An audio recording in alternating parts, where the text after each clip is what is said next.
Notre invité ce soir, il est spécial. Il s'appelle, bon, il n'est pas présenté, mais je vais vous dire quand même son nom. C'est Tiken Diafakoli. Tiken Diafakoli. Bonsoir. Bonsoir. Merci de nous honorer d'accepter cette invitation pour commencer. Vous êtes venu en Guinée pour un concert pour la paix. Dites-moi en quoi et comment un concert peut amener la paix. Qu'est-ce que vous avez fait pour venir parler de la paix avec les Guinéens, pour les Africains? Dites-nous vos combats pour la paix. Je pense que la musique a toujours chanté pour la paix. Hein. La musique, voilà, imaginez le monde sans musique. Je pense qu'on allait tous nous suicider. Hein.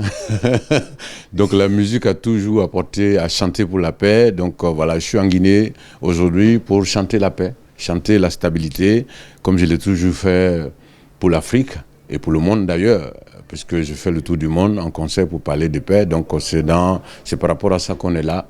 On sait que la Guinée n'est pas en guerre, mais je pense que c'est important d'anticiper puisque nous sommes dans une période de transition. Et donc bientôt, il y aura une lutte pour le pouvoir. Donc il faut absolument qu'on vienne dire aux Guinéens que le plus important, c'est la Guinée.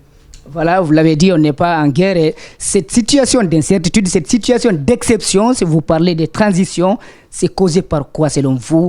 Parce que c'est devenu un peu récurrent dans le continent, surtout dans notre région. Mais la démocratie a piétiné, donc perturbée. Vous savez, on a lutté depuis les années 90. Il y a des gens qui ont été emprisonnés, il y en a qui ont été assassinés, il y en a qui sont morts, je veux dire, pour que, voilà, qu'on ait la liberté de penser, la liberté de voter, etc. Et il se trouve aujourd'hui que ce qu'on a aidé finalement à venir au pouvoir, voilà, piétine la démocratie qui pourtant leur a permis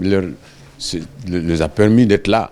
Et donc je pense que c'est ce qui amène aujourd'hui ces coups d'État. Sinon je condamne les coups d'État, je suis contre les coups d'État, mais voilà, à partir du moment où ceux qui sont venus par la voie démocratique piétinent la démocratie, donc il faut un petit réglage. Je pense que ce qui est en train de se passer aujourd'hui, c'est un réglage. Donc comme il n'y a pas un groupe sans exception, ces coups d'État là font partie de l'exception. Oui, je pense que c'est des exceptions, mais je pense que voilà, les périodes de transition sont aussi des périodes où il faut régler certains trucs. Il faut lutter contre la corruption, parce qu'il n'y a que la transition qui peut gérer les histoires de lutte contre la corruption. Un président élu démocratiquement qui a un parti politique, il ne va pas avoir ce courage-là de lutter contre la corruption parce qu'il risque de se mettre le doigt dans l'œil et puis avoir ses militants contre lui, puisque si un gars qui soutient son parti est arrêté.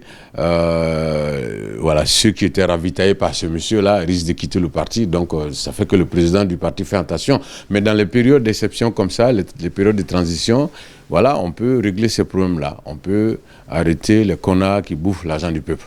Les connards qui bouffent l'argent du peuple. Il y a une blague qui circule sur les réseaux sociaux. Les identifiants, il y a 223, ça c'est Mali. 224, ça c'est la Guinée. 225, c'est où? 225, c'est la Côte d'Ivoire. On a sauté, on a mis 226. Oui. Vous savez, on fait allusion à ces coups d'État. Voilà, mais moi, je vous ai dit, je condamne les coups d'État. Parce que les coups d'État, souvent, ça retarde, tu vois. Donc, je pense que je ne veux pas vous dire que je suis pour les coups d'État du tout. Parce que moi, je me suis battu pour la démocratie. Mais je dis, je ne souhaite pas, même en Guinée, je n'ai pas souhaité un coup d'État. Même au Mali, je n'ai jamais souhaité un coup d'État, donc je ne souhaite le coup d'État nulle part. Et donc voilà, je ne veux pas aller dans les calculs de monsieur tout le monde qui dit il y a 221, 222, après 220. C'est un peu cohérent ce calcul-là. Non, je pense que c'est pas... Voilà, en tout cas, moi je ne suis pas parmi ceux qui font ce calcul facile. Souvent, vous savez pourquoi on parle de ce petit calcul, 224, 25, 26. C'est parce que Alassane Ouattara est en train de briguer et il est en train d'exercer un pouvoir, un troisième mandat. Un troisième mandat, c'est ce qui a causé le départ d'Alpha Condé.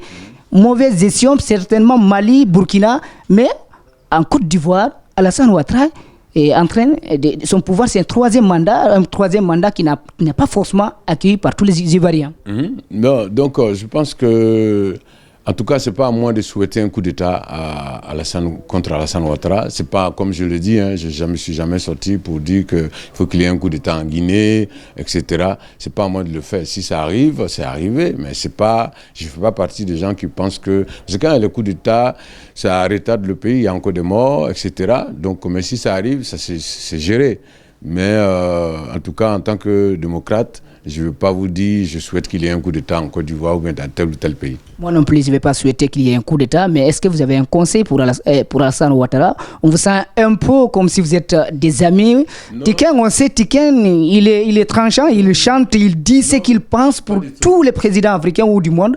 Non. Mais avec Alassane Ouattara, est-ce que vous n'avez pas un point faible? Pas du tout. Je pense que je viens de sortir un titre qui s'appelle Gouvernement 20 ans. C'est vrai que je l'ai sorti pour toute l'Afrique. Je pense que c'est un titre très engagé.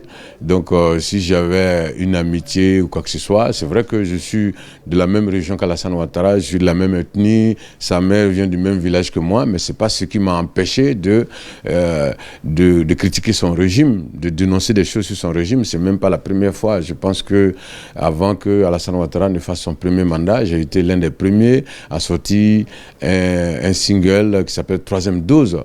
Donc voilà. Ah oui, ça se souvient. Voilà, troisième dose. Donc du coup, ça n'a rien à voir avec ça. C'est simplement que moi, je suis dans le combat pour le reggae, le combat pour l'éveil de conscience. Donc vous avez dit quel conseil j'ai à donner à Alassane Ouattara. Le conseil que j'ai à lui donner, c'est de ne pas faire de quatrième mandat. Parce que le quatrième... Là, je ne crois même pas lui-même s'il pense à un quatrième. Voilà, mais il faut quand vous pensez qu'il... Mais non, moi je ne pense pas. Mais j'ai dit, vous m'avez demandé quel conseil j'ai à donner. Non, loin d'Alassane Ouattara, il y a Macky Sall qui aussi... Mais si je donnerais le même conseil à Macky Sall, il faut pas faire de troisième mandat ou de quatrième mandat. Il faut rentrer par là. Parce que déjà, on a des exemples. Ceux qui ont fait les troisième mandats, ceux qui ont tenté des choses, on sait ce qui est arrivé. Donc, je pense que si j'ai un conseil à leur donner, c'est de commencer à préparer les valises pour partir et puis laisser la place à d'autres personnes. C'est le conseil que je peux donner.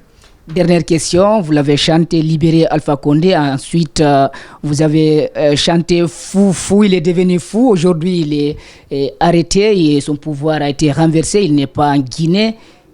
Espérons qu'il est en train de vous suivre. Adressez-vous à Alpha Condé. Je dirais simplement que j'avais prévenu et que malheureusement je n'ai pas été écouté. Donc c'est comme j'ai conseillé, j'ai sorti un titre qui s'appelait Le Caméléon. Voilà, j'avais prévenu le général Guèye en Côte d'Ivoire qui ne m'a pas écouté. Donc nous, on a les logs, les gens nous disent on est fous, on est ceci, on est des rastas. Mais bon, quand on dit des choses et qu'on ne nous écoute pas, il y a des trucs qui arrivent. Et donc je dirais que j'ai prévenu, il ne m'a pas écouté. Malheureusement, c'est arrivé. Donc il faut qu'aujourd'hui, il prie pour la Guinée, il prie pour l'unité de la Guinée, qu'il prie pour le rassemblement des Guinéens, qu'il prie pour que la Guinée puisse continuer son développement dans la paix et la stabilité. C'est ce que je peux dire aujourd'hui pour qu'il puisse trouver, parce que la grande porte de l'histoire, elle est fermée. Maintenant, peut-être qu'on peut négocier un peu, un peu. Donc, je pense que la seule manière de négocier cette sortie-là, c'est de rentrer dans la danse. Et avec sans sortir comme on Voilà, il faut absolument emprunter la voie de la sagesse, c'est-à-dire accompagner aujourd'hui les nouvelles autorités, et puis souhaiter qu'il y ait les élections pour que les Guinéens puissent choisir leur président. Je pense que c'est ce que je peux conseiller aujourd'hui à Alpha Condé, parce que j'ai été le seul artiste africain qui a chanté quand il était en prison. Généralement, les artistes chantent pour les gens quand ils ont le dollar. Nous, on chante pour les prisonniers, pour les morts. Quand tu écoutes mes chansons, c'est les Lumumba, les Martin Luther King, des gens qui ne peuvent plus me donner de l'argent. Mais ça, c'est le reggae. Donc, j'ai fait ça parce qu'effectivement, il était victime d'injustice. Donc, j'ai fait ça. Il est devenu président et malheureusement, ça s'est mal passé parce qu'il n'a pas écouté finalement les conseils qu'on lui a donnés à travers les chansons. Vous, les présidents africains, vous êtes tenus obligés d'écouter les conseils des Rastas. Ils ne sont pas du tout fous, nous a dit Tiken Jah Fakoly. Merci, ce fut un honneur. Nous allons juste vous dire votre perception par rapport à l'avenir du Rasta sur le continent, du reggae. sur le continent, surtout en Guinée? Je pense que le reggae est là. Le reggae est là. Il y a, en Guinée, il y a Takana Zion, il y a, bon, malheureusement, Abdul Djaba, paix à son âme. Il y a beaucoup. La Guinée est fou, c'est incroyable. Il y a tellement de talents en Guinée. Donc, moi, je pense que le reggae a encore sa place en Guinée, comme partout en Afrique. Hein. Le reggae a sa place. La preuve, voilà, si vous voulez citer les artistes les plus connus sur le plan international, vous trouverez forcément deux reggaeman. Donc, ça veut dire qu'on est présent. Et donc, les artistes africains qui font le tour du monde, voilà, il y en a peut-être une dizaine. Et parmi les 10, vous trouverez forcément deux reggaeman. Et je ne pense pas que dans les autres styles, il y a deux artistes qui représentent dans ce classement-là. Merci beaucoup. Nous étions avec Tiken Jah Fakoly. On voit déjà que Yacouba Traoré est en train de nous faire signe. Merci à Hussein Kaba et au revoir. On va se reprendre avec une autre star. Yes. C'est ça.